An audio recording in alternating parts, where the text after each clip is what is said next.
dan bumi antara Israel dengan umat Kristen yang ada di dunia.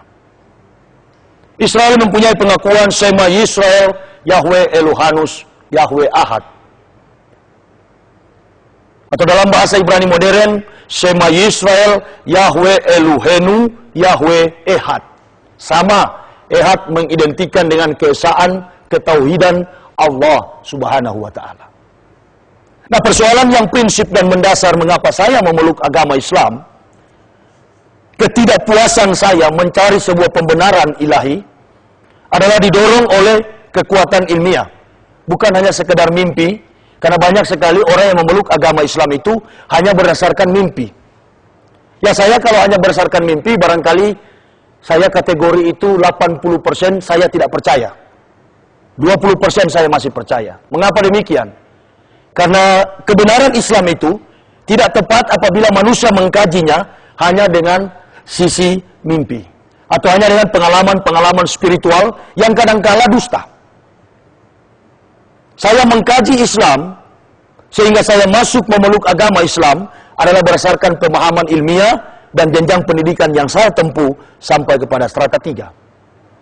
Saya akui bahwa segala sesuatu yang ada di dunia ini terbatas. Strategi berpikir saya pun terbatas oleh aspek ruang dan waktu. Tetapi kita yakini bersama bahwa ketika Allah menciptakan manusia, Allah telah memberikan nikmat, keistimewaan khusus. Dan manusia diberi gelar yang amat sangat istimewa. Didudukan pada posisi yang begitu baik sebagai makhluk yang sangat mulia. Dari sini menggambarkan bahwa sebuah pemahaman yang tertuang dalam konsep kehidupan bahwa manusia itu segambar dan sehalik dengan Allah. Ini memotivasi manusia terus untuk berpikir mencapai sebuah kehidupan yang lebih bermakna, lebih berarti, amat sangat lagi kehidupan yang membawa kepada keabadian hidup kekal, yakni surga nan abadi. Saya terus terang, Universitas Kristen di Tanah Papua yang ada sekarang berkedudukan di Sorong adalah hasil karya saya. Selama 7 tahun saya memimpin Sekolah Tinggi Teologi Calvinis yang mengkonsentrasikan ilmu perjanjian lama. Saya banyak mendidik para pendeta bahkan dengan mengajarkan bahasa-bahasa Ibrani yang kemudian menuangkannya di dalam sebuah konsep pemahaman dan terus mencari penyatuan di dalam konsep ketuhanan bersama dengan arus, bersama dengan suasana konteks zaman, dan terus mencapai sebuah persepsi yang sama dengan agama Yahudi. Tapi sampai hari ini agama Kristen tidak pernah mencapai persepsi yang sama dengan konsep keyakinan agama Yahudi. Sementara dalam unsur ketuhanan yang diyakini oleh umat Kristen tentang keilahian Yesus itu hanya berdasarkan pola logika matematika dan asumsi manusia yang banyak sekali diakal-akali oleh seorang individu yang namanya Paulus. Kalau kita perhatikan, kebetulan saya membawa Bible, kebetulan saya membawa kitab suci Kristen, ada ayat-ayat tertentu, makanya saya selalu katakan, kalau saya mendapati satu kata saja, satu kalimat saja, satu ayat saja dari Bible, bahwa Yesus mengatakan dirinya Tuhan dan Juru Selamat, maka saya pasti berani akan kembali memeluk agama Kristen.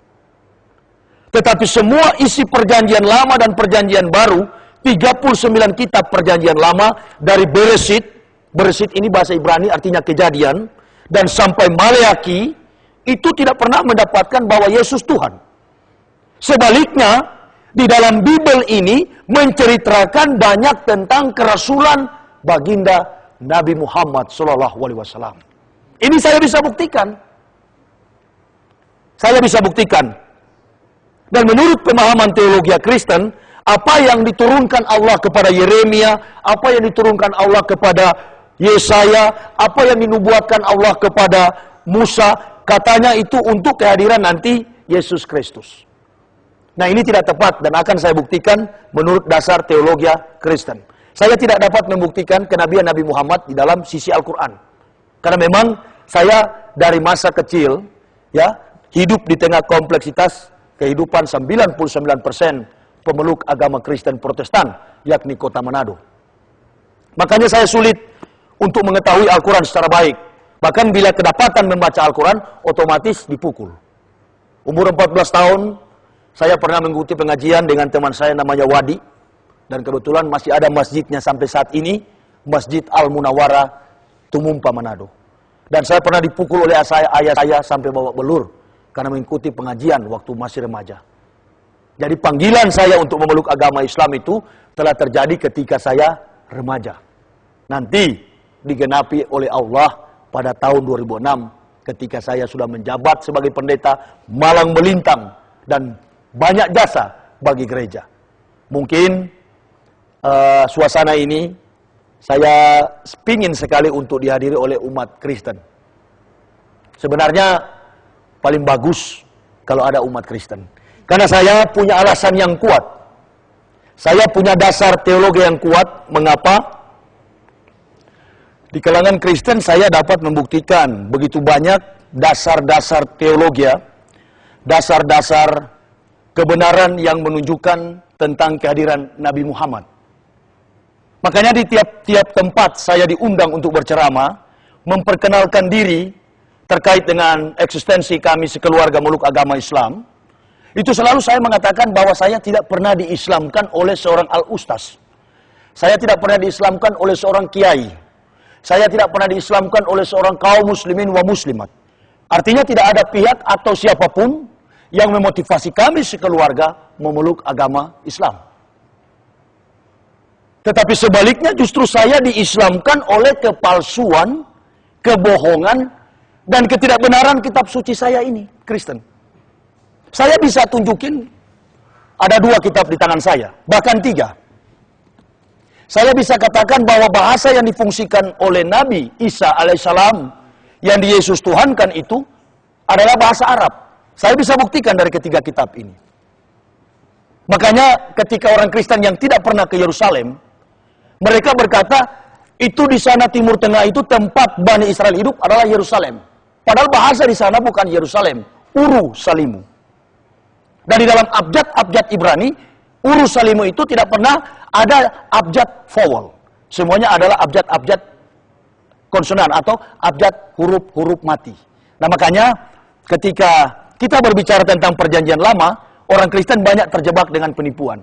Orang Kristen banyak terjebak dengan kebohongan dari pihak-pihak penulis-penulis kitab. Nah ini yang menunjukkan bahwa manusia Kristen itu, orang-orang Kristen adalah orang-orang yang sebenarnya sudah tertipu oleh konsep Yahudi dan Yunani. Tapi mereka belum sadar. Lagi pula di pihak lain, Islam itu adalah agama yang mahal. Islam itu bukan setiap orang yang mendapatkan hidayah dari Allah.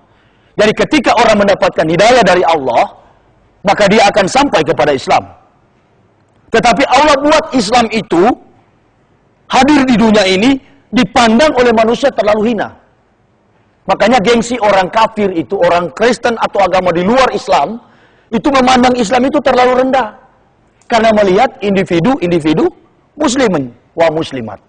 Kaum muslimin wa muslimat yang berbuat sesuatu yang negatif, itu yang mereka jadikan landasan untuk mengukur atau menilai Islam. Mereka tidak menggunakan aksiologi. Bagi saya pribadi, benar tidaknya sebuah agama, kita harus melandaskan diri pada pemahaman aksiologi. Aksiologi ini saya pernah pelajari ketika saya belajar filsafat. Aksiologi ini adalah 3 cabang filsafat nilai yang terrealisasi baik dalam praktek hidup manusia, baik fisik maupun psikologis. Jadi 3 filsafat nilai ini ada etika, ada logika, dan ada estetika. Saya mau katakan bahwa tisu ini bagus. Tetapi saya juga sebaliknya mengatakan Bible ini tidak bagus. Ini yang disebut estetika.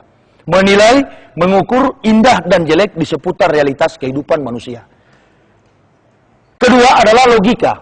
Logika adalah ilmu yang mengukur, ilmu yang menilai salah dan benar menurut pandangan rasio, pikiran. Dan yang ketiga adalah etika.